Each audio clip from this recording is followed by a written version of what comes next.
Sir ఎలా ఉంది polling ఎలా జరిగింది ఈసారి? ఎక్కువ శాతం పోలింగ్ కూడా జరిగింది గత ఎన్నికల కన్నా ఈ ఎన్నికల్లో. ఎలా ఉండబోతుంది ఈసారి? గత ఎన్నికలు మామూలుగా సాధారణ స్థితిలో జరిగాయి. వాటికి అంత ఇంపార్టెంట్ మనం ఇవ్వాల్సిన పని లేదు. ఇది 19లో. కానీ ఈ 24లో ఇదిగో నేను వేసే 7:15కి వెళ్తే 7:30 దాకా కుస్తీలు పెట్టేసే పావు గంటలో పొద్దుటే వెళ్ళిపోయే తెల్లారి ఉండలేక ముసలోళ్ళం కదా, ఏముంటాం. జనం విపరీతంగా తీసుకొచ్చారు. ఒక విధమైనటువంటి ఏదో వేస్తున్నామని ఉద్దేశం కాదు. వీల్ చైర్స్లో వచ్చారు, కుంటుకుంటూ వచ్చారు, ఒక్కొక్కడు ఎత్తుకొని వచ్చాడు, ఒకడు మోసుకొని తీసుకొచ్చారు. ఇదంతా ఒక పట్టుదలగా ఒక వ్యక్తిని గెలిపించాలనేటటువంటి దీక్షతో వచ్చారు. ఆ పట్టుదలంతా ఆడవాళ్ళలో మగాళ్ళలో ముసలోళ్ళలో కనబడుతుంది. దాని పర్యవసానం మేము అనుకున్నాం, పెద్దోళ్ళు అందరం అక్కడే మీటింగ్ పెట్టాం. ఏంటి ఇదంతా ఎలాగొస్తుంది, పర్సంటేజ్ బాగా పెరిగేటట్టుగా ఉంది. కిందసారి మనకు 79-80 వచ్చింది, ఇప్పుడు 1% 2% పెరిగేటట్టు ఇప్పటికే ఇంత జనం ఉన్నారు అని మేమంతా అనుకున్నాం. అయితే ఈ పెరుగుదల అనేది జగన్ మీద ఇంట్రెస్ట్తో చేసిన పెరుగుదలే. మరి చాలా మంది టీడీపీ అనుకూలంగా మార్చుకునే అవకాశాలు కూడా కనబడుతున్నాయి. ఏమండి, టీడీపీకి ఓటు వేయాలంటే అంత పట్టుదలగా దేనికి వస్తారు నాకు చెప్పండి. అసలు ఒక్క విషయం చెప్పండి, ఈ విషయంలో టీడీపీకి పట్టుదలగా వస్తున్నారు అని. మరి జగన్ గారికి ఎందుకు పట్టుదలగా వచ్చారు? అసలు జగన్ గురించి మేము ఏం చెప్తామండి, అది ప్రజల్లో ఉంది, స్టూడెంట్స్లో ఉంది, ముసలోళ్ళలో ఉంది, తల్లిదండ్రుల్లో ఉంది, రైతుల్లో ఉంది. అలా అది నిరుపేద కుటుంబం, తినటానికి తిండి లేని నిరుపేద కుటుంబం కూడా ఈరోజు ఓటు వేయడానికి వచ్చింది. చంద్రబాబుకి వేయడానికి వచ్చిందా? కాదు, అది తప్పు. వాళ్ళు చెప్పుకుంటారు, చెప్పనండి. ఎలక్షన్ విరోధిగానే మాట్లాడతాడు, మంచివాడిగానే మాట్లాడతాడు. 2% ఓటు పెరిగింది అంటే సామాన్యం కాదు. ఎందుకు పెరిగింది? ప్రభుత్వం యొక్క ఫలితాన్ని కొంతమంది దర్జాగా అనుభవించారు. అయ్యో మనల ప్రభుత్వం ఈ విధంగా చూసింది, ఈ విధంగా ఆదుకుంది, ఇలా ఆదుకుంటుంది, మన వాడు మళ్ళీ రేపు పొద్దున్న ఏదైనా అయితే మనం ఎన్ని ఇబ్బందులు పడాలో అని భయంతో వచ్చారు వాళ్ళంతా. మన మనిషిని మనం ఆదుకోవాలి. ఆయన మనల్ని ఇంతవరకు రక్షణ చేశాడు, మన బిడ్డల్లో పెంచాడు, మనల్ని కష్టసుఖాలు చూశాడు, మన బిడ్డలకు వ్యాపారం చేసుకోవడానికి డబ్బులు ఇచ్చాడు, మిషన్లు కుట్టుకోవడానికి డబ్బులు ఇచ్చాడు, అన్ని విధాలా ఆదుకున్నాడు. మరి ఆయన మనం నిలబెట్టుకోకపోతే రేపు ఎవడో ఇంకొకడు కొత్తోడు ఎవడైనా వచ్చి, లేదు పాతోడే చంద్రబాబే వస్తే ఇవన్నీ ఉండవు కదా. దీనికి ఉదాహరణ ఏంటంటే ప్రజల్లో ఒక భయం పట్టుకుందండి. చంద్రబాబు రాగానే నిమ్మగడ్డ రమేష్ గారితో ఫ్రంట్ పెట్టించి కోర్టుకు వెళ్ళి ఆడు చెయ్యడండి దరిద్రుడు. చంద్రబాబు గారు నిష్ట దరిద్రుల్లో ఒకడు. వాడు తినే అన్నంలో విషం వేస్తాడు, ఆ విషం ఆడే తెచ్చి నా చేతికి ఇస్తాడు, అందులో పడేమని. ఆడు పడేడు, పాపిచ్చిరా ఇవన్నీ. ఆడనాడు తిరుపతిలో అది నక్సలైట్లు బాంబుల్లో చచ్చిపోతే మన దేశం ఈ మన రాష్ట్రం ప్రశాంతంగా ప్రపంచంలో మొట్టమొదటి ఉండేది. దేశంలో కాదు ప్రపంచంలో బెస్ట్గా ఉండేది. అయితే ఇప్పుడు దేశంలో ఫస్ట్ అయింది మన రాష్ట్రం. అది వాడు సహించలేడు. అది తీసుకొచ్చాడా, ఎలక్షన్ ఆఫీసర్లకు కాకా పట్టాడు, కోర్టుకి వెళ్ళాడు. కోర్టు వాళ్ళు ఏమిచ్చారు, వాళ్ళైనా ఆలోచించుకోవద్దండి, ఇవ్వద్దన్నారు. ముసలోళ్ళంతా దిగులు పెట్టుకుని వైఎస్ రాజశేఖర రెడ్డి గారు చచ్చిపోయినప్పుడు ఎలా చచ్చిపోయారు, ముసలోళ్ళు సగం దిగులతో చచ్చిపోయారండి. పెన్షన్లకు వెళ్తా చచ్చిపోయారు. ఇవ్వద్దన్నారు, ఆపేయమన్నారు. ఆపేయమంటే చాలామంది ముసలోళ్ళు ఏమనుకున్నారు, ఇక పర్మనెంట్గా ఆపేసారేమో అనుకొని దడబట్టుకొని బెదిరిపోయి చచ్చిపోయారు. 40 మంది 45 మందిలో పుణ్యం కట్టుకున్నాడు. అయితే ఇప్పుడు వాడు ఎంత నీచంగా మాట్లాడుతున్నాడు. ఇదంతా జగనే చేశాడు, డబ్బులు లేవు మా మీద పెట్టాడు, మేమే కాగితాలు పెట్టాము డబ్బులు ఇవ్వమని. ఇంత నీచానికి ఆడు నిజంగా వాడు అన్నం తింటాం లేదండి. మీరు ఈ బిట్టు తీసాకండి, వాడు పెంట ఆడే తిని బతుకుతున్నాడు. ఈ బిట్టు మాత్రం గ్యారంటీగా ఉంచండి. మరి 5 లక్షల మంది ఈసారి మహిళలు ఎక్కువ మంది పోలింగ్ బూతుల్లో కనబడడానికి చాలా అనూహ్యంగా ఈసారి 5 లక్షల నవ్వులు నవ్వుతా ఆనందంగా మా అన్నకో మా బావకో పెళ్ళి అవుతుంది అన్నట్టుగా వచ్చి ఓటేశారు. ఎండలు అయినా వర్షం వచ్చినా చినుకులు పడ్డా కదలలేదు మనుషులు. అంత పట్టుదలగా ఎవడు చేస్తాడండి? ఇదివరకు నేను ఎప్పుడు చూడలేదు. నాకు ఇప్పుడు 85 1953 ఎలక్షన్ నుంచి చూసా. 53 ఎలక్షన్లు మీరు ఇంకా పుట్టుండొచ్చు అనుకోరాళ్ళు. 53 ఫస్ట్ ఎలక్షన్ నుంచి నేను చూసా. కానీ ఈ పట్టుదలతో ఈ వ్యవహారంతో ఓటేయటం మాత్రం నేను చూడలేదండి. చాలా ధీమాగా వేశారు. 2% ఓటు పెరిగింది. ఆ 2% పెరిగిన ఓటు కూడా ఎవరికి ఒక్క పోదు, జగన్కే పడతాయి. జగన్ గురించే వేశారు. మరి లండన్కి వెళ్ళిపోతున్నారు జగన్ గారు ఈ భయంతో. అది ఊరికే వెదవ TV5 కొడుకులకి ఏం పని ఉందండి? ఆడు ఎప్పుడో జగన్ ప్రమాణం చేసిన వారం రోజుల్లోనే చెప్పాడు. ఏమని? జగన్ని జైల్లో రాష్ట్రపతి పాలన పెట్టమని. TV5 మహా న్యూస్ ఆడు వంశీ గాడు, ఆడి సిస్టర్ ఎవరితో లక్ష్మి, తర్వాత అజిత, TV5 మూర్తిగాడు, శివగాడు, సాంబడు, ఇంకా కొంతమంది ఉన్నారు దిక్కుమాలి శత్రువులు. వాళ్ళు ఎందుకు చంద్రబాబు గారి సంఖ్య నాకుతున్నారో ఎవరికి అర్థం కాదు. అడ్డుగోలుగా వాళ్ళ ముఖం మీద తిట్టు దులుపుకెళ్ళిపోతారు. చంద్రబాబు అంటారు ఎందుకు? కాబట్టి మనం బతుకుతున్నామంటే కష్టపడాలా, రూపాయి తెచ్చుకోవాలా, న్యాయసమ్మతంగా బతకాలి. ఈ బతుకులు ఎందుకంటే వాళ్ళు ఎవరిని ఉద్ధరించడానికి బతుకుతున్నా 6-7 ఛానల్స్లో ఉన్న వ్యక్తులు పరమ నీచాతి నీచమైన వాళ్ళు.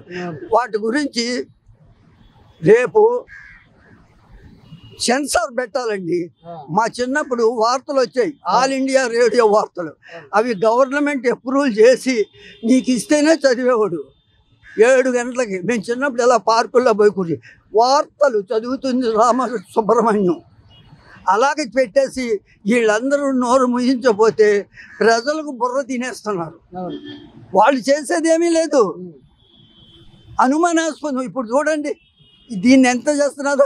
అతను ఎప్పుడు నుంచో పెట్టుకున్నాడు వెళ్ళాడు. ఆయన వెళ్ళిపోవడానికి ఆయనకి ఎన్నిసార్లు వెళ్ళొచ్చాడు? అక్కడ ఉండిపోతాడా? లండన్లో పుట్టాడా, లండన్లో పెరిగాడా? లండన్కి ఆయనకి ఏం పని? నిన్నటిదాకా ఒక్క నిమిషం రెస్ట్ లేకుండా రాత్రి పగలు తిరిగాం, కాస్త విశ్రాంతిగా తిరిగి వద్దామని ఆయన ఒక టూర్ పెట్టుకున్నాడు. ఆ టూర్కి సంపాదించిన డబ్బంతా పట్టుకుపోయి లండన్లో బారబోసేస్తున్నాడండి. ఇండియా డబ్బు పట్టుకుపోయి లండన్లో బారబోస్తే ఆయనకి ఏం లాభం? అది అట్లా అంటే అడ్డుగోలు మాటలు, అడ్డుగోలు క్వశ్చన్లు. నిజంగా వాళ్ళంతా ఎందుకు బతుకుతున్నారో, ఎందుకు బట్టలు కట్టుకుంటున్నారో ఆ విధవలు తెలియదండి. ఆ ఛానల్స్కి నేను ఇప్పుడు చెప్పా చూడండి, 10 ఛానల్స్. ఆ 10 మంది పరమ దుర్మార్గులు, దేశద్రోహులు, మన రాష్ట్రానికి ద్రోహులు. వాళ్ళు అడ్డుగోలు ప్రశ్నలు. జగన్ ఎందుకు పట్టుకుపోయి లండన్లో పారేస్తాడా డబ్బులు? ఆయనకే కావాల్సింది కదా. ఇక్కడుంటే డబ్బులు లేకుండా చేశాడంట, అక్కడుంటే వెళ్ళిపోయి పట్టుకుపోతున్నాడు. ఎందుకు ఈ విమర్శలు? ఈ విమర్శల వల్ల కేంద్ర ప్రభుత్వానికి కలిసి అయిపోయింది. కేంద్ర ప్రభుత్వం మనకి మోడీ గారు ఏమన్నాడు? తిరుపతి వచ్చి ప్రత్యేక హోదా ఇచ్చేస్తానన్నాడు. మరి వీళ్ళంతా జగన్ మీద ఏడవకపోతే, ఒరే మోడీ నువ్వు మా దేశం, మొన్న వచ్చాడు ఓటికి, అమిత్ షా గారు కూడా వచ్చి, అమిత్ షా కూడా వచ్చాడు. అలా జుట్టు పట్టుకొని ఏమయ్యా మాకు ఇవ్వాలా, మాకు ఇవ్వాల్సిన 13, 14 సబ్జెక్టులు మీ దగ్గర పెండింగ్లో ఉన్నాయి. విశాఖది ఒకటి, బళ్ళారి కడప స్టీల్ ఒకటి, మన ప్రత్యేక హోదా ఒకటి, ఇలాంటి సబ్జెక్టులన్నీ 14, 15 ఉన్నాయి. నా దగ్గర లిస్ట్ ఉంది కానీ ఇంటి దగ్గర ఉంది. అవి వాళ్ళకి తెలుసు. కాబట్టి ఆ లిస్టుల గురించి వాళ్ళని నిలబెట్టడగలేమండి. ఎంతసేపు జగన్ జగన్ జగను. దీనివల్ల ఏమైపోయింది? వాళ్ళకి అది ఎంపుతున్నారు. వీళ్ళు నోరు మూసి ఊరుకున్నా వాడు ఇచ్చేవాడు. వీళ్ళు ఎప్పుడు జగన్ మీద నిందలేస్తున్నారో, అమ్మో మనకేం పర్వాలేదు, మనల్ని ఎవడు ఏమంటాంలే, మనల్ని ఎవడు ఆంధ్ర రాష్ట్రంలో ఎవడు మనల్ని ఏం అడగటంలే, ఒక్క జగనే ఇవ్వకపోతే మన సంఖ్య ఆగుతాడా అని ఎగ్గొట్టేస్తున్నారు. మనకు రావాల్సిన రాయితీలన్నీ ఈ విధవులంతే కారణం, జగన్ కాదు. జగన్కి ఏం సంబంధం అంటే? జగన్ జేబులో ఉన్నాయా ఈ పెండింగ్ ఇవన్నీ ఇవ్వడానికి, చేసి ఇవ్వడానికి ఎదవలకి? అయితే ఇప్పుడు మొన్న జరిగిన అమిత్ షా గారి మీటింగ్ కానీ లేదంటే మోడీ గారి మీటింగ్ కానీ ప్రజలు ఏమైనా మారే అవకాశం ఏమైనా ఉందా? వాళ్ళని ఎవడే లెక్క చేస్తాడండి. వాళ్ళని కుక్కల్లా చూశారు. ఎవడన్నా ఒక దండేసాడా, కండువా వేసాడా, ఫ్లవర్ ఇచ్చారా, రాండేని ఆహ్వానం పలికారా? కుక్కలు పవన్ గారి పిచ్చోళ్ళు, సినిమా పిచ్చోళ్ళు తిరుగుతారు చూడు, అలా రాజకీయ పిచ్చోళ్ళు అండి వాళ్ళు. వాళ్ళు ఎంత దుర్మార్గులు. ఎల్కే అద్వానీకి రావాలా బీజేపీ? ప్రజలు అనుకుంటున్నాడు మోడీ గారు. ఎల్కే అద్వానీ ఎంత ప్రచారం చేసుకున్నాడు బీజేపీకి. ఎల్కే అద్వానీకి రావాలా? ఎల్కే అద్వానీ నువ్వు పక్కకు పొమ్మన్నాడు, పక్కన దోషిస్తే మోడీ గారు వచ్చాడు. వాడు ఒక నిజాయితీ పరుడండి. పిల్లలు లేరు, పిల్లలు లేరు అని చెప్పుకుంటాడు, కానీ ఆ ఎదవకి జన్మ లేదా, రేపు పొద్దున్న వచ్చిన ఊరు కింద పడతాడు మోడీ గారు. ఏం చెప్పాలనుకుంటున్నారు? మీరేం చెప్పాలనుకుంటున్నారు? నేనా, మన దేశం ఇలాంటి ఎదవల చేతిలో పడిపోయింది. అసలు దొంగలను వదిలేసి ఈయన పట్టుకుంటున్నారు. అయితే జగన్కి ఒకళ్ళకి ఉపకారం చేసే పనే ఆలోచన తప్ప కుట్రలు కుతంత్రాల్లో ఒక శత్రువుని నిర్మూలిద్దామనే ఆలోచన ఎందుకు లేదండి జగన్కి? శత్రువులు నిర్మూలించాలి అనే ఆలోచన జగన్కి ఎప్పుడొస్తే అప్పుడు జగన్ ప్రకాశిస్తాడండి. లేకపోతే ఆయన పని ఆయన చేసుకోవడం, పిచ్చోళ్ళ బుర్ర ఉప్పు తిరగడం తప్ప ఆయన ప్రకాశం బయటికి రాదు. నేరస్తులు శిక్షించడం నేర్చుకోవాలా జగన్. ఎలాంటి మాట్లాడు మీరు మీ టీవీలు తినలేదు, చూడలేదా? అన్నను పీక్కోమంటుందండి అది. దాన్ని ఎందుకు వదిలేశాడు? మా కులంలో, మా ఊళ్ళలో సామాన్య కుటుంబాలు అయితే 4 ముక్కలు నరికి లంజనకాయ కిస్సులో పడేసేవాళ్ళం, గోరు సంచులో పుట్టి. మరి పల్లెత్తి మాట్లాడు. దాన్ని ఇష్టం వచ్చినట్టు కాంగ్రెస్ వాళ్ళతో చేరింది. జగన్ జైల్లో పెట్టింది ఎవరు? జగన్ అల్లరి చేసింది ఎవరు? రాష్ట్రాన్ని చీల్చింది ఎవరు? పశ్చిమ గోదావరి ఇన్ని ద్రోహాలు చేసిన వాళ్ళ సంఖ్య నాకుతో వాళ్ళకు అలవాటు పడి జగన్ అవమానపరుస్తుందా? అది కాంగ్రెస్ పార్టీ చీపుగా మా రాష్ట్రాన్ని ఇప్పించుకొని మా ముఖ పీకలేదు. అది రేపు గెలిచినా దాని జోలికి ఎవడు వెళ్ళడం, అది మాకు చేసేదేం లేదు. కాంగ్రెస్ అనే పార్టీ ఎప్పుడు చచ్చిపోయింది? 82లో చచ్చిపోయింది. దాన్ని ఇది బతికిస్తుందా? బతికిస్తుంది. ఇది ఒక్కటి ఏం చేస్తుంది? దానికి ఎందుకు పదవి?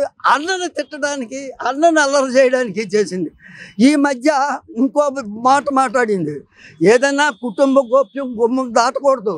నువ్వు నేను కొట్టుకుంటే ఇంట్లో తిట్టుకోవచ్చు, రోడ్డు మీద అన్నదమ్ములు కుట్టుకోకూడదు. ఉన్నత కుటుంబంలో పుట్టింది షర్మిల. పెళ్లి మొగుడిని చందుగాడిని యాక్సిడెంట్లో, ఎవరికి తెలియదు దాని బతుకు. 3 పిల్లల తండ్రిని అని పెళ్లి చేసుకుంది పంతులు గాడిని. నేను వైఎస్, నీకు వైఎస్ ఎలాగవుతావు? మరుసుమిల్లి ఏది అనిల్ శాస్త్రి, నువ్వు బాపన మంత్రాలు చదువుకొని బతకాల, నీకు రాజకీయం ఎందుకో? అది ఎంత తప్పు మాట. మేము 5 కోట్ల మంది ప్రజలమే ఎన్నుకొని గుండెల్లో పెట్టుకొని ఆయన పూజిస్తున్నారు. ఆయన వచ్చేటప్పటికి 70% ఓటు, ఇప్పుడు 82%. ఎంత డెవలప్ అయ్యారు ప్రజలు. కాబట్టి ఆడముళ్ళ రోడ్ల మీదకి ఎప్పుడైతే వచ్చారో రాష్ట్రం అప్పుడే చెడిపోయింది. చంద్రబాబు గారు కుప్పం వెళ్ళి నామినేషన్ వేసాడా?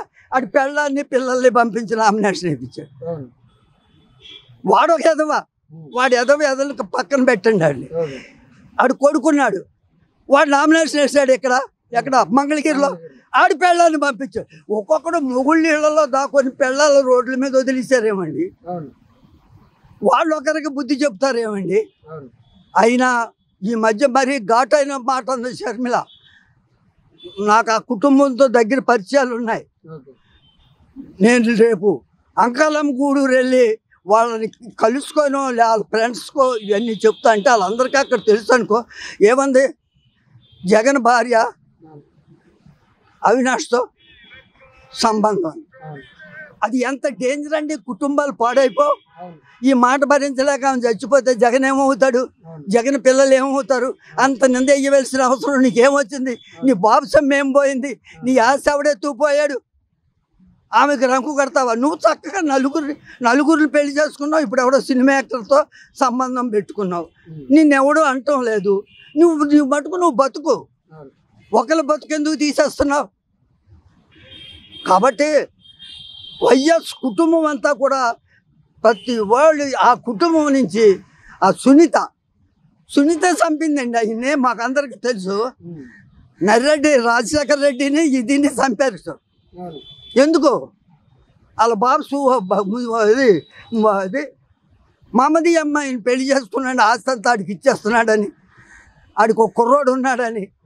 ఆ నర్రెడ్డి బాబు ఆడి పేరేదో ఉన్నాయి యదవలో, ఆడు ఆ తండ్రి కొడుకులు సునీత కలిసి చంద్రబాబుతో లాలు చేసి చంపేశారు. వాళ్ళకి లాయర్ని ₹1 కోటి లాయర్ని ఇచ్చి చంద్రబాబు వాళ్ళకి ఆదుకున్నాడు. మీ బాబు సాగు జగన్ బాధ్యత వహిస్తాడు. మీ బాబు సత్యేత గొడ్డలు పెట్టి నరికేటప్పటికి ఎక్కడున్నాడు? చంద్రబాబు గారు ఉన్నాడు. 3 నెలలు పాలించాడు. మరి ఆడిని ఎందుకు అడగలా? జగన్ నోరు లేనివాడు పిచ్చోడని ఆడి మీద పడుతున్నారా? వాళ్ళు జగన్ మీద పడాల్సిన అవసరం ఏమొచ్చింది? జగన్ ఎవడండి? జగన్ ఎప్పుడు వచ్చాడండి? మీ బాబుని నరికిన తర్వాత 3 నెలలు తర్వాత మేము ఎన్నుకుంటే ముఖ్యమంత్రి అయ్యాడు. ఆయనకేం సంబంధం మీ బాబుకి సాగుకి? కాబట్టి ఆయనకి ఇంటి శత్రువులు, బయట శత్రువులు. నిజంగా ఆయన ఓర్పేంటో ఆ భగవంతుడికే తెలుసు. శంకరుడికి మహా ఓర్పు అంటారు. మరి ఆ శంకరుడి శరీరం ఏమో ఎన్ని ఒత్తిళ్ళు ఎదుర్కొంటున్నాడండి వాళ్ళ ఇంట్లో. కాబట్టి జగన్ విషయంలో రేపు మాకు వచ్చేది జగనే వస్తాడు. ఎందుకంటే మేము అప్పుడే అనుకున్నాం, పోలింగ్ అవ్వకముందే మా ముసలోళ్ళు అనుకున్నాం.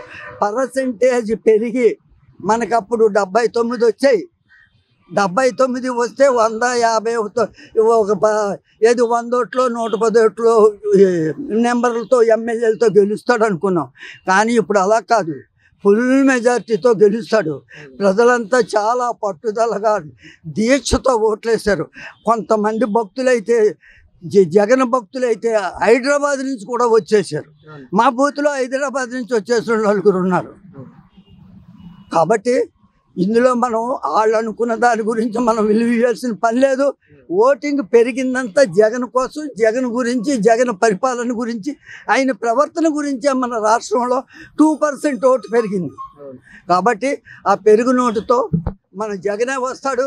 జై జగన్, వైఎస్ఆర్సీపీ జై.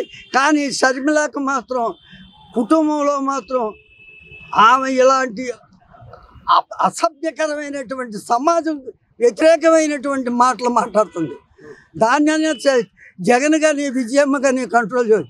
విజయమ్మ గారు ఉన్నారు, వాళ్ళ మేనత్త ఇక్కడే దీని రాజకుమారి టాకీస్. మాకు పరిమితి కలుస్తాం. మొన్న 2 సార్లు వెళ్తే రాలేదన్నారు. ఆమె కలిశాక ఆమెకు చెప్తా. ఆ కుటుంబాన్ని ఎందుకు అది నాశనం చేయాలని చూస్తుంది. కాబట్టి దీని విషయంలో మాత్రం వాళ్ళు పులివెందులో చూసుకుంటారు. అది మనకు వేరే విషయం అనుకోండి. ఇప్పుడు నేను కోపం దాచుకోలేక నేను చెప్పాను. కాబట్టి మనకి రాజకీయంగా జగన్తో సమానమైన వ్యక్తి మన రాష్ట్ర దేశంలో లేడండి. కాబట్టి జగన్కి మనకి రేపు వచ్చే ఎక్స్ట్రా ఓట్లన్నీ 80% ఓట్లన్నీ మెజార్టీతోటైనా 110, 120 గెలుస్తారు. మెజార్టీ కాకపోతే 175 గెలిచినా గెలవచ్చు. అది మా పెద్దోళ్ళ అభిప్రాయం. నాదే కాదు, మొత్తం ఓటింగ్కి వచ్చిన ప్రజలంతా అదే అభిప్రాయం. వాళ్ళందరూ అదే, వీళ్ళ గురించి చెప్పుకున్నోళ్ళు లేడు. అది విషయం.